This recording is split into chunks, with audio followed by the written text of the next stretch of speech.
Chapter 13. Do you believe in fairies? The more quickly this horror is disposed of the better. The first to emerge from his tree was Curly. He rose out of it into the arms of Cecco, who flung him to Smee, who flung him to Starkey, who flung him to Bill Jukes, who flung him to Noodler, and so he was tossed from one to another till he fell at the feet of the black pirate. All the boys were plucked from their trees in this ruthless manner, and several of them were in the air at a time, like bales of goods flung from hand to hand. A different treatment was accorded to Wendy, who came last. With ironical politeness, Hook raised his hat to her, and, offering her his arm, escorted her to the spot where the others were being gagged. He did it with such an air, he was so frightfully distingué, that she was too fascinated to cry out. Footnote: distingué, imposingly distinguished. End footnote. She was only a little girl. Perhaps it is tell-tale to divulge that for a moment Hook entranced her, and we tell on her only because her slip led to strange results. Had she haughtily unhanded him, and we should have loved to write it of her, she would have been hurled through the air like the others, and then Hook would probably not have been present at the tying of the children, and had he not been at the tying he would not have discovered Slightly's secret, and without the secret he could not presently have made his foul attempt on Peter's life. They were tied to prevent their flying away, doubled up with their knees close to their ears, and for the trussing of them the black pirate had cut a rope into 9 equal pieces. All went well until Slightly's turn came, when he was found to be like those irritating parcels that use up all the string in going round, and leave no tags with which to tie a knot. Footnote: tags, ends. End footnote. The pirates kicked him in their rage, just as you kick the parcel, though in fairness you should kick the string, and strange to say it was Hook who told them to belay their violence. His lip was curled with malicious triumph, while his dogs were merely sweating because every time they tried to pack the unhappy lad tight in one part he bulged out in another. Hook's master-mind had gone far beneath Slightly's surface, probing not for effects but for causes, and his exultation showed that he had found them. Slightly, white to the gills, knew that Hook had surprised his secret, which was this, that no boy so blown out could use a tree wherein an average man need stick. Footnote: surprised, discovered. End footnote. Poor Slightly, most wretched of all the children now, for he was in a panic about Peter, bitterly regretted what he had done, madly addicted to the drinking of water when he was hot. He had swelled in consequence to this present girth, and instead of reducing himself to fit his tree he had, unknown to the others, whittled his tree to make it fit him.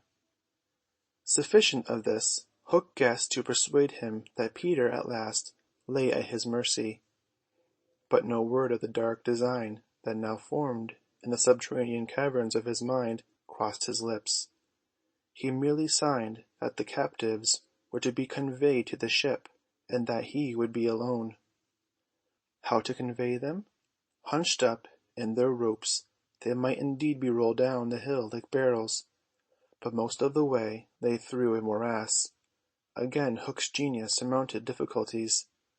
He indicated that the little house must be used as a conveyance. The children were flung into it. 4 stout pirates raised it on their shoulders. The others fell in behind, and singing the hateful pirate chorus, the strange procession set off through the wood. I don't know whether any of the children were crying. If so, the singing drowned the sound. But as the little house disappeared in the forest, a brave, though tiny jet of smoke issued from its chimney, as if defying Hook. Hook saw it, and it did Peter a bad service. It dried up any trickle of pity for him that may have remained in the pirate's infuriated breast. The first thing he did on finding himself alone in the fast falling night was to tiptoe to Slightly's tree, and make sure that it provided him with a passage. Then for long he remained brooding, his hat of ill omen on the sward, so that any gentle breeze which had arisen might play refreshingly through his hair. Dark as were his thoughts, his blue eyes were as soft as the periwinkle. Intently he listened for any sound from the nether world, but all was as silent below as above. The house under the ground seemed to be but one more empty tenement in the void. Was that boy asleep, or did he stand waiting at the foot of Slightly's tree, with his dagger in his hand?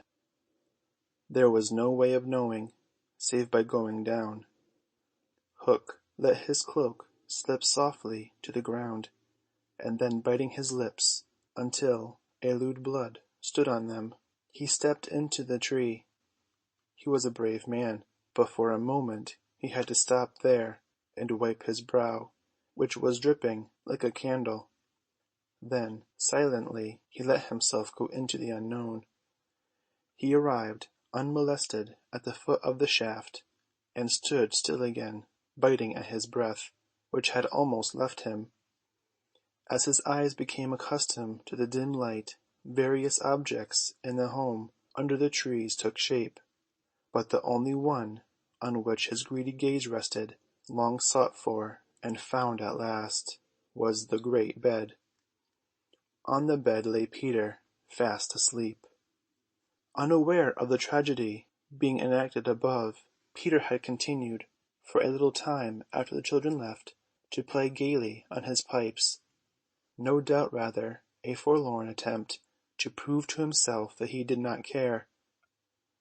Then he decided not to take his medicine, so as to grieve Wendy. Then he lay down on the bed outside the carvelet, to vex her still more, for she had always tucked them inside it, because you never know that you may not grow chilly at the turn of the night. Then he nearly cried, but it struck him how indignant she would be if he laughed instead. So he laughed a haughty laugh, and fell asleep in the middle of it. Sometimes, though not often, he had dreams, and they were more painful than the dreams of other boys. For hours he could not be separated from these dreams, though he wailed piteously in them. They had to do, I think, with the riddle of his existence. At such times it had been Wendy's custom to take him out of bed and sit with him on her lap, soothing him in dear ways of her own invention, and when he grew calmer, to put him back to bed before he quite woke up, so that he should not know of the indignity to which she had subjected him. But on this occasion he had fallen at once into a dreamless sleep. One arm dropped over the edge of the bed, one leg was arched, and the unfinished part of his laugh was stranded on his mouth, which was open, showing the little pearls. Thus defenceless, Hook found him. He stood, silent, at the foot of the tree, looking across the chamber at his enemy. Did no feeling of compassion disturb his sombre breast? The man was not wholly evil. He loved flowers, I have been told, and sweet music.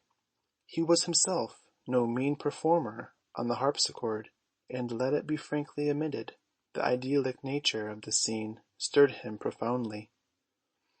Mastered by his better self, he would have returned reluctantly up the tree, but for one thing. What stayed him was Peter's impertinent appearance as he slept. The open mouth, the drooping arm, the arched knee, they were such a personification of cockiness as, taken together, will never again, one may hope, be presented to eyes so sensitive to their offensiveness. They steeled Hook's heart. If his rage had broken him, into 100 pieces, every one of them would have disregarded the incident and leapt at the sleeper. Though a light from one lamp shone dimly on the bed, Hook stood in darkness himself, and at the first stealthy step forward he discovered an obstacle, the door of Slightly's tree. It did not entirely fill the aperture, and he had been looking over it. Feeling for the catch, he found to his fury that it was low down, beyond his reach. To his disordered brain it seemed then that the irritating quality in Peter's face and figure visibly increased, and he rattled the door and flung himself against it. Was his enemy to escape him after all? But what was that? The red in his eye had caught sight of Peter's medicine standing on a ledge within easy reach. He fathomed what it was straightway, and immediately knew that the sleeper was in his power. Lest he should be taken alive, Hook always carried about his person a dreadful drug, blended by himself of all the death-dealing rings that had come into his possession. These he had boiled down into a yellow liquid quite unknown to science, which was probably the most virulent poison in existence. 5 drops of this he now added to Peter's cup. His hand shook, but it was in exultation rather than in shame. As he did it, he avoided glancing at the sleeper, but not lest pity should unnerve him merely to avoid spilling. Then one long loading look he cast upon his victim, and turning, wormed his way with difficulty up the tree. As he emerged at the top he looked the very spirit of evil breaking from its hole. Donning his hat at its most rakish angle, he wound his cloak around him, holding one end in front as if to conceal his person from the night, of which it was the blackest part, and muttering strangely to himself, stole away through the trees. Peter slept on. The light guttered and went out, leaving the tenement in darkness, but still he slept.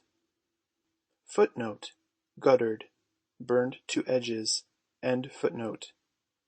It must have been not less than 10 o'clock by the crocodile when he suddenly sat up in his bed, awakened by he knew not what. It was a soft cautious tapping on the door of his tree. Soft and cautious, but in that stillness it was sinister. Peter felt for his dagger till his hand gripped it. Then he spoke. "Who is that?" For long there was no answer. Then again the knock. "Who are you?" No answer. He was thrilled, and he loved being thrilled. In 2 strides he reached the door. Unlike Slightly's door, it filled the aperture, so that he could not see beyond it, nor could the one knocking see him. Footnote: aperture, opening. End footnote. "I won't open unless you speak," Peter cried. Then at last the visitor spoke, in a lovely bell-like voice. "Let me in, Peter." It was Tink, and quickly he unbarred to her. She flew in excitedly, her face flushed and her dress stained with mud. "What is it?" "Oh, you could never guess," she cried, and offered him 3 guesses. "Out with it!" he shouted, and in one ungrammatical sentence, as long as the ribbons that conjurers pull from their mouths, she told of the capture of Wendy and the boys. Footnote: conjurers, magicians. End footnote. Peter's heart bobbed up and down as he listened. Wendy bound, and on the pirate ship, she who loved everything to be just so. "I'll rescue her," he cried, leaping at his weapons. As he leapt he thought of something he could do to please her. He could take his medicine, and his hand closed on the fatal draught. "No!" shrieked Tinker Bell, who had heard Hook mutter about his deed as he sped through the forest. "Why not?" It is poisoned." "Poisoned? Who could have poisoned it?" "Hook." "Don't be silly. How could Hook have gotten down here?" Alas, Tinker Bell could not explain this, for even she did not know the dark secret of Slightly's tree. Nevertheless, Hook's words had left no room for doubt. The cup was poisoned. "Besides," said Peter, quite believing himself, "I never fell asleep." He raised the cup. No time for words now, time for deeds, and with one of her lightning movements Tink got between his lips and the draught, and drained it to the dregs. "Why, Tink, how dare you drink my medicine?" But she did not answer. Already she was reeling in the air. "What is the matter with you?" cried Peter, suddenly afraid. "It was poisoned, Peter," she told him softly, "and now I'm going to be dead." "Oh, Tink, did you drink it to save me?" "Yes." "But why, Tink?" Her wings would scarcely carry her now, but in reply she alighted on his shoulder and gave his nose a loving bite. She whispered in his ear, "You silly ass," and then, tottering to her chamber, lay down on the bed. His head almost filled the fourth wall of her little room as he knelt near her in distress. Every movement in her light was growing fainter, and he knew that if it went out she would be no more.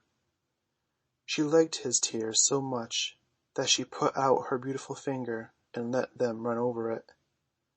Her voice was so low that at first he could not make out what she said. Then he made it out. She was saying that she thought she could get well again if children believed in fairies.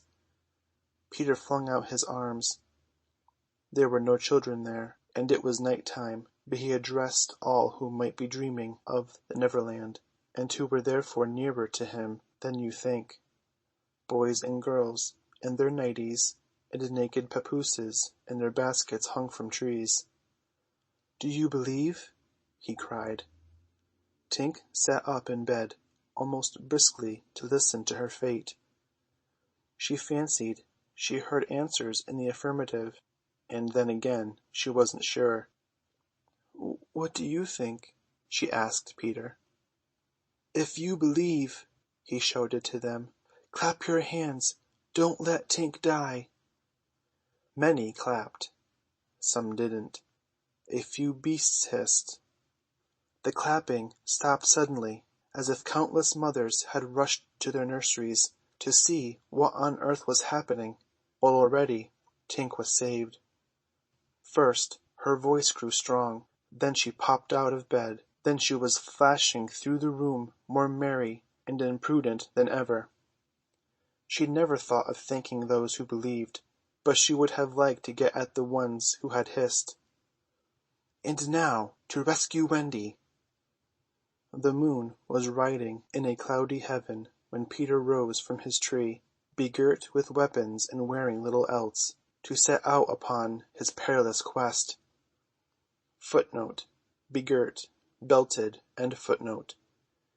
It was not such a night as he would have chosen. He had hoped to fly, keeping not far from the ground, so that nothing unwonted should escape his eyes, but in that fitful light to have flown low would have meant trailing his shadow through the trees, thus disturbing birds, and acquainting a watchful foe that he was astir. He regretted now that he had given the birds of the island such strange names that they were very wild and difficult to approach. There was no other course but to press forward in redskin fashion, at which happily he was an adept.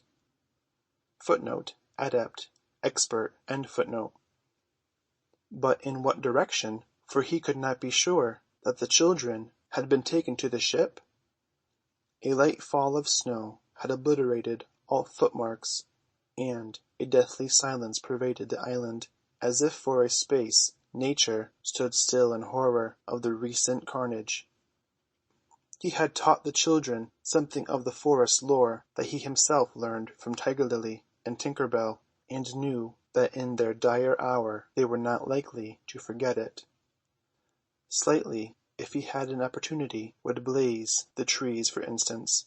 Curly could drop seeds, and Wendy would leave her handkerchief at some important place. Footnote: blaze, cut a mark in. End footnote.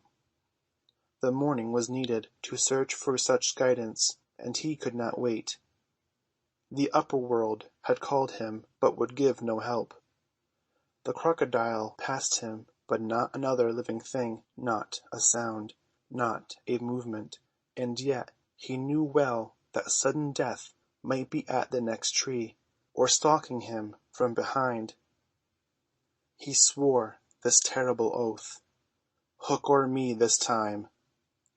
Now he crawled forward like a snake, and again erect, he darted across a space on which the moonlight played, one finger on his lip, and his dagger at the ready.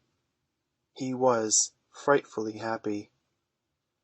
End of chapter 13.